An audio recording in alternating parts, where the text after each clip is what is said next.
Kingman UFO crash, man worked at Area 51 said an alien survivor helped re-engineer a UFO.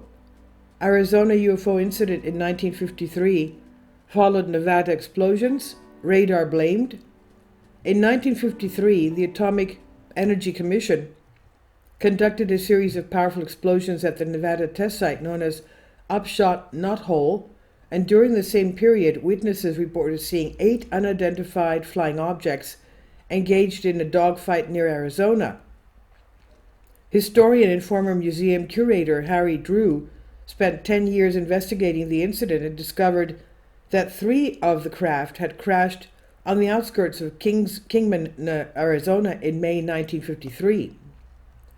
Drew did not expect to find evidence of the Kingman UFO and was surprised to learn about the third crashed craft. Mystery Wire reports he researched old records and interviewed original witnesses to uncover a complicated story that was more intricate than the Roswell UFO crash story, which was in 1947.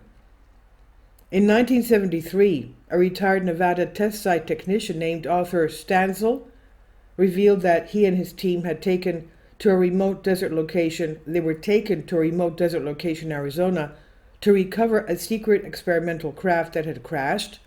The team found a perfectly intact 40-foot diameter disc-shaped craft with 4 alien beings associated with it, and it was shipped to Groom Lake, Nevada, where Area 51 was later built around it.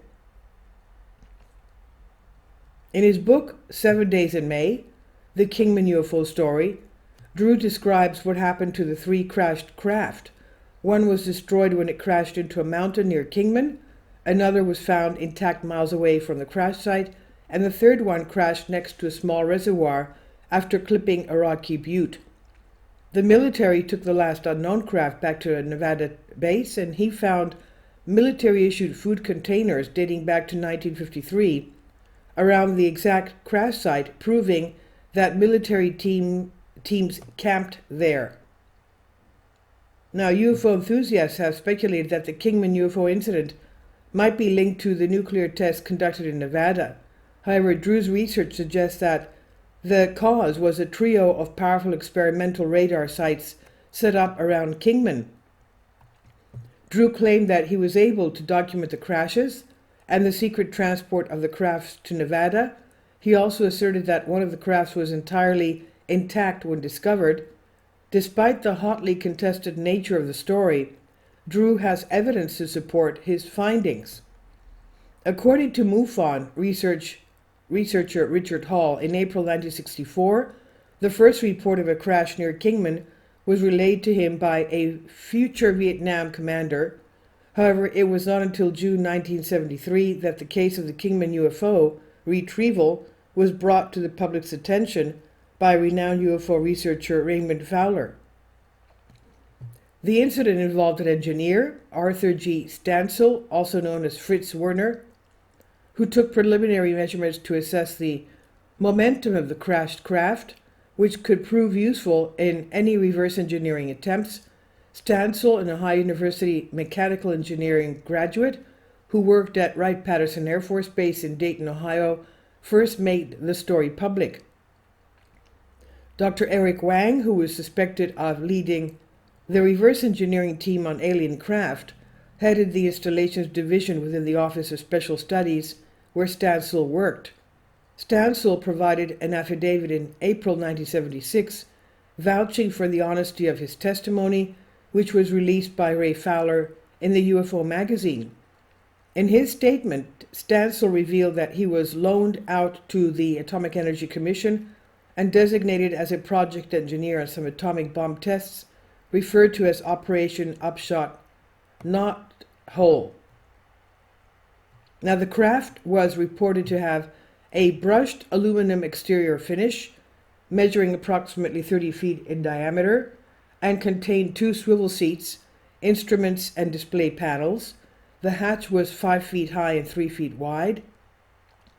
Additional reports from the book Magic Eyes Only, written by Ryan S. Wood, indicate that the craft was embedded 20 inches into the desert sand on impact.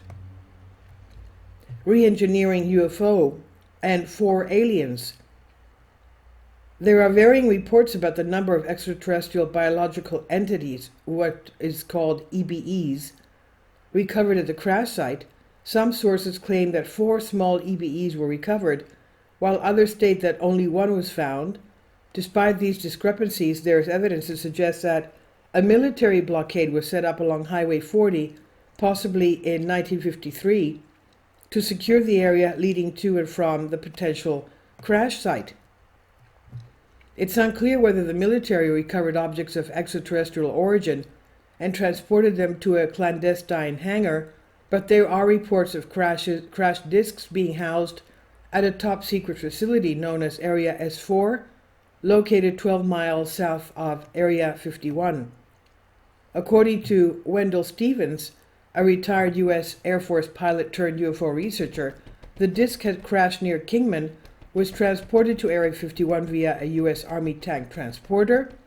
The recovery crew attempted to tilt the craft on end to facilitate transportations across the country, but abandoned this procedure when it became clear that it was impossible. Telephone poles had to be removed when the main road intersected with unimproved surfaces or dirt roads due to oversized load of the disc on the trailer. Bill Uhouse, a retired mechanical engineer, claimed to have been part of the top-secret program to design and build flight simulators used to teach American test pilots how to control flying saucers. He stated that the origin of the program came from the UFO crash at Kingman. Mr. Uhouse claimed to have served in the Marine Corps and Air Force for a total of 14 years as a fighter pilot and flight tester of experimental aircraft. Later in his career, he worked as an engineer for defense contractors, focusing on anti-gravity propulsion systems and flight simulators for exotic aircraft, as well as actual flying discs. According to his testimony, the flying disc they tested was a re-engineered ET craft. Mr. Uhouse was invited to work on a flying disc simulator by an unknown man. He was reassigned to Link Aviation and worked on building the F-102 simulator and B-47 simulator. He claimed that extraterrestrials presented a craft to the U.S. government, which was taken to Area 51, and the 4 ETs were taken to Los Alamos. His specialty was the flight deck and instruments, and he met with an ET called J-Rod, who helped engineers with the craft's engineering. There was only one of them, an alien, that would talk to scientists in the lab with them, and the rest would not talk to anybody or even have a conversation with them. I'd like to know how they converse with each other. First, they thought it was mental telepathy, but it's kind of a joke to me because they actually speak, maybe not like we do, but they actually speak, Mr. Yu has said on Serious Disclosure. What does that mean? They speak, but they actually speak? Mental telepathy, but they actually speak. That's 2 different things. Now, in his 2013 interview, Mr. Uhouse discussed his work on a craft that was different from Bob Lazar's alleged reactor. He explained that the simulator he worked on had 6 capacitors charged with 1,000,000 volts each, which created a gravitational field that allowed the craft to lift off and turn left to right. And the craft had no windows. Visibility was through cameras, and there were no seat belts as the craft had its own gravitational field. Uhouse mentioned that it took a significant amount of training to operate the craft, and its design did not allow for the installation of external weapons like traditional aircraft. He also claimed that Area 51's secrecy was due to the peace pact signed between the U.S. and United Nations during the time of President Eisenhower. In 1977, UFO researcher Len Stringfield shared another account supporting the Kingman UFO crash. According to his new story, the man who served in the National Guard at Wright-Patterson claimed to have witnessed the delivery of 3 bodies packed in dry ice, measuring 4 feet tall with large heads and brownish skin. The bodies were reportedly recovered from a crash site in Arizona in 1953. Since then, several other witnesses have come forward, but further details are currently unavailable. Interestingly, UFO experts Charles Wilhelm, heard a strikingly similar story in 1966 from a man who claimed that his father had shared the account on his deathbed.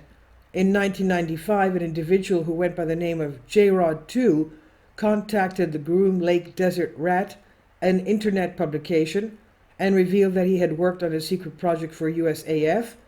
The project aimed to construct a flying saucer simulator and had gathered materials from the Roswell and Kingman crash sites.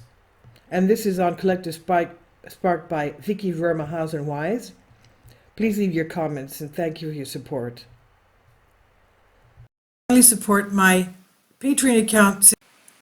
The daily posts are 5 videos daily, and they are totally different from what I have on my YouTube channel. Thank you so much for your support and that you find all my content so interesting. You'll find the Patreon account details in the description box below.